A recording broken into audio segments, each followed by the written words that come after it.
Hi, it's that guy from Esoteric Music Machines, and I'm here to tell you how not to buy a modular synthesizer.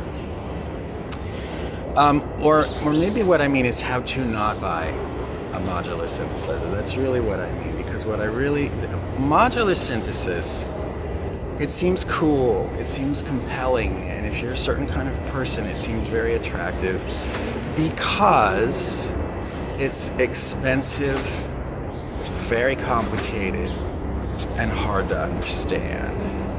And I think if you are someone who is inherently attracted to things that are expensive, esoteric, complicated, and hard to understand, you need to know that about yourself, because every time something comes along that is expensive, seems exclusive, esoteric, complicated, hard to understand, you're gonna want it just for that reason. This is really the flip side of narcissism. And I see it in myself, I see it in you. It's not an unhealthy mental characteristic, but you just need to realize, because sometimes this feeling of attraction and appeal can blossom into obsession and kind of get out of control and run away with us. And we think, I need that $300 filter. I know I already have 5 of them, but I need it. I don't really know what it does, but all these cool people on YouTube have it, so I need it. When you start to feel that way, oh, that is gas, that is hardcore stabbing pain in the abdomen, gear acquisition syndrome, you just need to catch it and you need to label it. And if you are someone who is just attracted like a fly to honey or fragrant steaming shit, to something like that, you just need to know that about yourself so that you can go, aha, caught you. That's just my sticky little mind seeing something shiny. You just need to catch it. That'll help you put a pin in it and help you think more objectively and take more time to make your decisions. So what I really encourage you to do if you're thinking about getting into modular synthesis is really try not to. Try very hard not to, because modular synthesis is the most expensive, complicated way to do anything in electronic music. There are cheaper options, there are free options. I'm going to tell you about them, and I want to really encourage you to spend years exploring those cheaper, more accessible options, because you're going to learn so much about what you're really trying to do, and you're going to learn so much, if there's something that those cheaper options can't do, exactly what it is. And then I really recommend that you build a modular system, if you build a modular system around that specific thing. Okay, that was a summary of my talk. First of all, try to work in the box. If you have a box, meaning a computer. If you have a computer, there are thousands, possibly millions, maybe billions of possibilities, starting with VCV Rack, of course, which is free. Some of the things are not free, but you should really start with the free things. It includes clones of all of St. Emily's work, most of St. Emily's work. But anyway, a lot of very fascinating things can be done in VCV Rack, and there's tremendous number of examples on YouTube and everywhere else of beautiful things that people have done with VCV Rack. So you should start there. If you get annoyed or complicated or overwhelmed, look at other kinds of VSTs. I have Reason, I have Native Instruments Complete, I have Samplitude Pro Suite, and so many VSTs. My favorite VSTs are by Madrona Labs. Alto, very beautiful. Kaivo, very beautiful. If you're interested in VUCLA kind of stuff, West Coast synthesis, granular synthesis, or physical modeling, Alto and Kaivo are tremendously beautiful, all on one screen, all visible all the time, no menus, simple interfaces with very rich possibilities, and the possibility of patching everything to everything. You can have multiple inputs. You can't usually do that. You can always have multiple outputs on physical and most digital, virtual modulars, you usually can't have multiple inputs, but on all of Madrona Labs' work, because they don't want to slow you down, you could just patch everything to everything regardless of how many other things are going in and out of that thing, and it's such a joy. And you can create the kind of recursive complexity of audio and control rates signals that I talked about in my other video about how I made the patch to produce a piece called Vespers, chamber music for machines, which is also available on YouTube for you to check out, see if you're interested. If you're not interested, okay, have a great day, and please go do something you are interested in. Please like and subscribe. Thank you. It really helps my fragile little ego. So what was I talking about? Right, how not to buy a modular synthesizer. So really check out and explore the possibilities in the box. Omnisphere is an overwhelmingly beautiful synthesizer with tremendous sonic possibilities, and Eric Persing's huge amount of skill. There's so many patches in there, there's so many sounds in there. There's a sound of a piano on fire, there's sounds of radioactive stalactites in an underground cave. There's the Interscape effect, which is you're applying the spectral outline of one sound to another sound so that you can take the sound of, like, water droplets and feed a piano through that so that the piano takes on the sonic outline of the sound of falling water droplets. You could make a whole career out of just using Omnisphere. I know it costs $500 and there's no demo. Oh no, how can it possibly be worth it? It really is worth it. That said, I haven't used it very much. I made one piece that I'll link to in the comments. That's one of my favorite pieces I ever made, Pulsar for string ensemble. But I don't know. So all of this is still in the box. You can't touch it. You can't see it. One of the things about Omnisphere that isn't true of Alto and Kaivo is that Omnisphere has many screens and you can't see everything that's going on all at once. That said, I will say that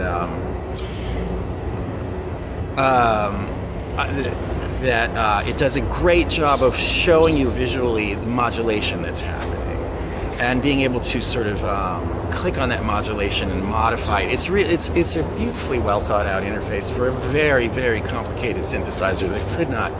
I wouldn't want it all to be on one screen. It would just make your head explode. But there is that frustration of, like, I can't get the overview. Whereas on Alto and Kaivo and everything from Madrona Labs, you have the overview all the time. That's the entire view, and that's a great artistic achievement in terms of user interface. Also sonically, Alto and Kaivo. Well, all of these are very beautiful. So I'm rambling. I want to say something about Reason, which I always used to think of as a Fisher-Price kind of children's toy for people who want to make Lego music and just put together riffs and samples that other people already made. Not that there's anything wrong with that. If that's what you want to do, Reason is amazing. There's one specific thing for you adventurers out there that I want you to know that Reason can do, and you might not be aware of this. You can wire everything together in a modular way, so that Reason is basically a whole modular studio, and you can flip the rack around and actually use virtual wires to connect whatever you want. So there's a tremendous amount of freedom there. It's displayed in a very beautiful, intuitive, visual, almost somatic kind of way. You almost physically feel like you're connecting things and routing things, which is really fun. It's also really confusing until you kind of learn how to do it. But I thought it was really fun to learn and explore. If you have a VST, because you can also now use VSTs within Reason, if you have a VST that does not allow you within the VST to modulate a given parameter, Reason lets you do that. And I'm going to call out specifically AAS, Applied Acoustics Studios or Systems, that makes Chromophone, and they made Tasman. All these beautiful physical modeling instruments that do not give you the freedom to modulate things sufficiently, in my view. I bang my head with frustration. They give you this amazing thing and a very limited set of controls with which to make it do stuff. So annoying. So annoying. So disappointing. It's like you don't believe in us, AAS. Chromophone. Sounds amazing. You can't modulate the things that I would want to modulate. So you know what? Just go to Reason, look it up in Reason, and it will let you connect modulation inputs to every parameter that exists in the VST. So you can take a Reason LFO outside of whatever VST it is that you want to work with, or a sequencer, or any kind of other module that you want to use to send a CV into a VST, and pick the parameter out of a menu that's beautifully, clearly designed, and you can modulate it. So that is really great, and that is really fun. And these are powerful, sophisticated, modular possibilities that are entirely within the box. Reason, I don't know how much Reason costs. It costs less than a lot of modules do. Single modules, single oscillator, a single filter, a single sequencer could set you back more than Reason or Omnisphere. There are some modules that you could get Reason and Omnisphere and Alto and Kaivo, and you'd still be spending less than you would spend on that module. So this is why I'm encouraging you, and have fun and do things that you don't know how to do, and hook together things and see what happens. And as you do that, you'll get a better sense of what is it that you're really looking for. Now, maybe you already know what you're looking for. You want to make 1980s industrial techno. That's fine. Figure out what samplers they used to do that and what drum machines they used to do that, and just get those, or better yet, get modern day, cheaper, probably more powerful clones of those. So this is my second piece of advice. My first piece of advice was work inside the box as much as you can. My second piece of advice is, if you're going to step outside of the box, go for cheap, powerful, simple things. Or maybe not simple, but non-modular. that's a good synonym for simple, and probably also cheap. I won't even start naming names, but there's lots of powerful, small, specific hardware, synthesizers, drum machines, systems, sequencers. Right. Those are great. I've some of the more obscure ones I've made videos about. The Elitone Multisynth, the Gecko Loop Synth. These are really wonderful things. Check them out. So the Gotherman instruments are more powerful. They're still small, relatively. They're very, very, very powerful. And the Urano is a modular system in a box, so that's another thing to consider. But I would really encourage you to go through these previous steps. Try to do it inside the computer. Try to do it with small, cheap electronics. The next thing is a semi-modular system, like Moog's small systems. Make Noise has small systems. Other companies have small semi-modular systems, so that you can kind of get started with patching, but you're putting your toe in the water there, and I would really encourage you to try these other options first. The next thing you should do, if you realize that you might be planning to explore a modular system, is pay off your credit cards completely. Sorry. And the next thing you should do is make sure that you're contributing to your 401k. You're going to have a future. Don't sacrifice your future so that you can have a present. Don't go into debt so that you can buy a $5,000 or $10,000 modular system. You know how many people listen to me? Almost none. You know how much money I've made off of all of my musical efforts? Pretty much zero. Don't live in a fantasy world. This is the world you live in. Pay off your credit cards. Make sure you're contributing to your 401k. If you can't do these things, see if you can get a better job that's going to pay you more. Or stick with the highly affordable or free options that I've already described. I know, I'm annoying, but maybe you'll thank me later. Or not. It's okay. That's my personal perspective. Really, really, really, do not go into debt in order to buy a complicated modular system. Sell something else that you don't use anymore if you really want to fund something. Okay, so you realize you're on the precipice. You realize that there are some specific things that you couldn't do in the box, or you couldn't do with some of the really powerful modular, non-modular boxes that are available today, which there are vast numbers of YouTube videos talking about and demonstrating.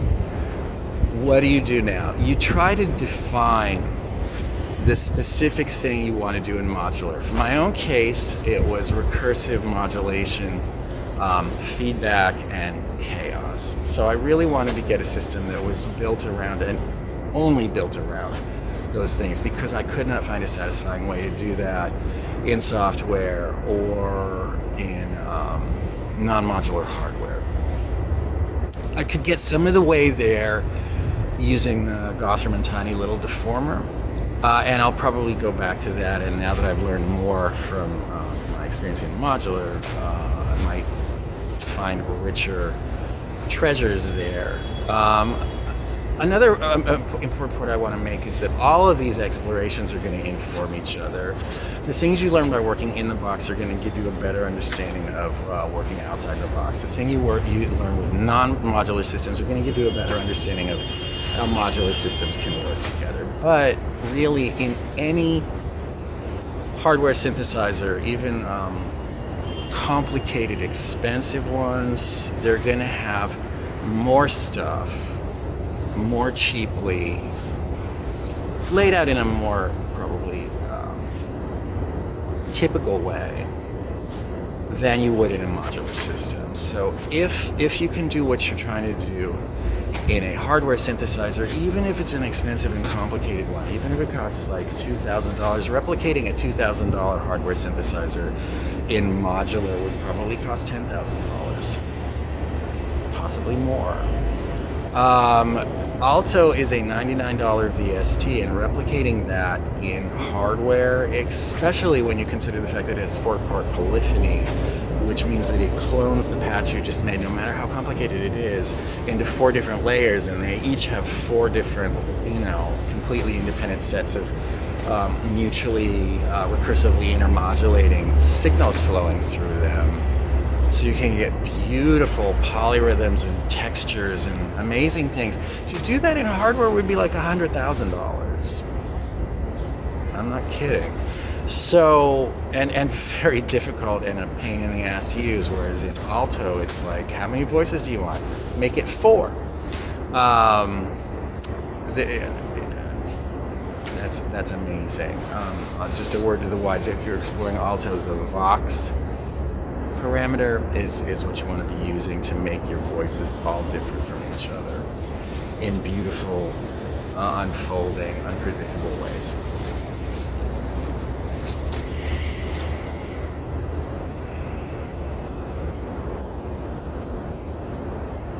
So to summarize, don't buy a modular synthesizer if you can possibly avoid it. Do everything you can within the box. Learn as much as you can.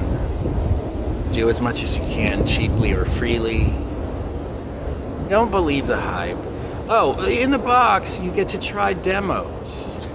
Frequently, I've thought that something was going to be amazing, and I've downloaded the demo, and I've been like, And then I'm so happy because I just saved myself, I don't know, $100, $200, $500. Yay.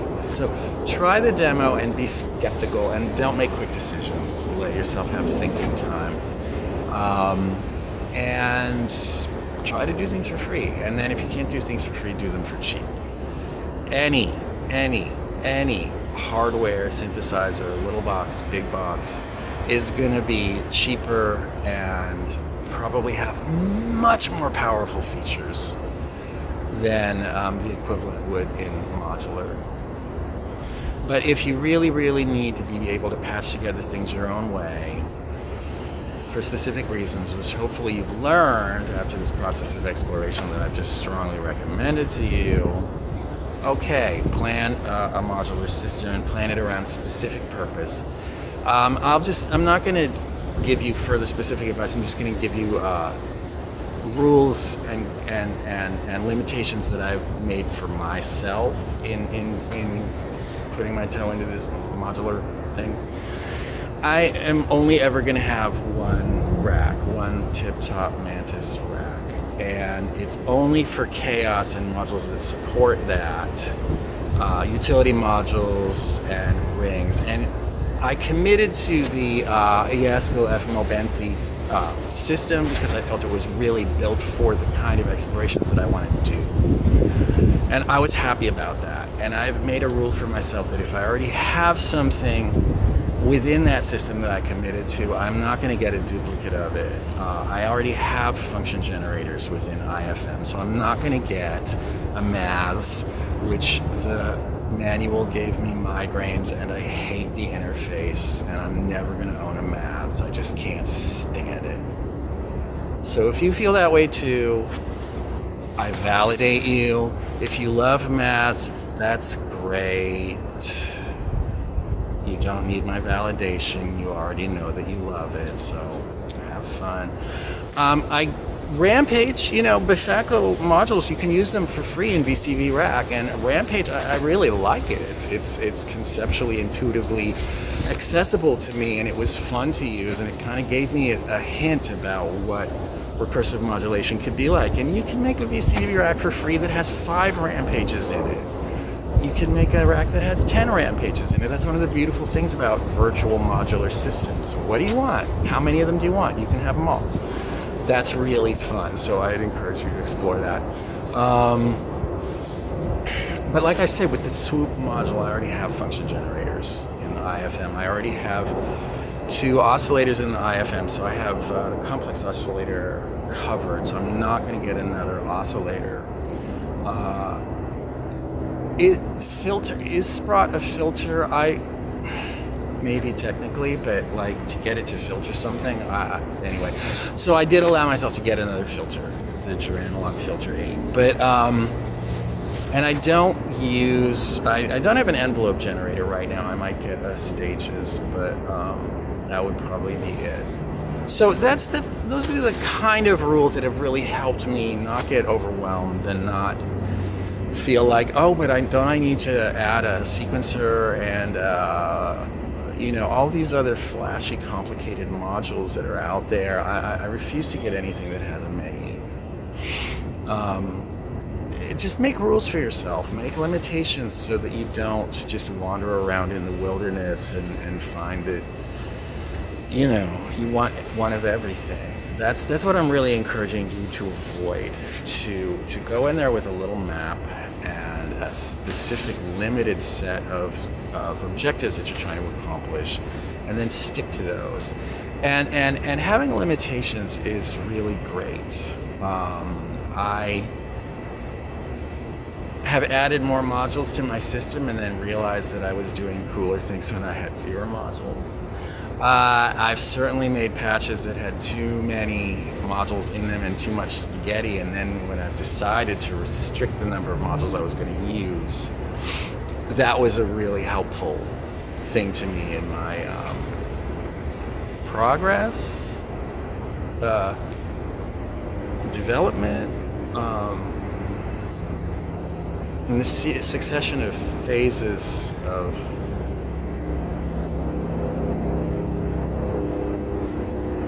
was a really helpful thing for me in my, I guess, growth. I'll say growth as a person exploring the possibilities of electronic music. To realize that you don't have to use everything. Now, you will sometimes see a video where somebody is doing really beautiful things with a modular system that's this big. Well, the problem there is that they probably have a modular system that's very big, and what you're seeing is just a tiny little subset that they wanted to use for that patch that they're showing you. So it's possible that you could get a modular system that's this big and have fun with it for a year, but maybe not. So just don't take that as a message that it's possible to have a tiny little system be sufficient for you over an extended period of time. Okay, yeah, and take care of your finances. If your music is the way that you earn money, obviously that's a whole different thing. I'm speaking as a hobbyist. I'm speaking to other hobbyists. Don't go bankrupt so that you can pursue a hobby. If it's not a significant part of your livelihood and income, it's a hobby. Treat it as a hobby. Make it work within your overall budget. Make it work within your responsibilities to yourself, your future, your family, and any dependents that you have. Yeah, bummer. It's like a splash of cold water in the face, huh? Sorry. Not sorry. This is not something I see people saying on YouTube, so nature abhors a vacuum. So do I. Anyway, thank you so much for listening. I would love to hear your thoughts and comments. If you found this helpful, if you found it unhelpful, if you want to add something, let me know. Go ahead and put links to either your own videos or videos on these topics that you have found helpful. And thanks for being here and hanging out in the garden with me. Have a good day.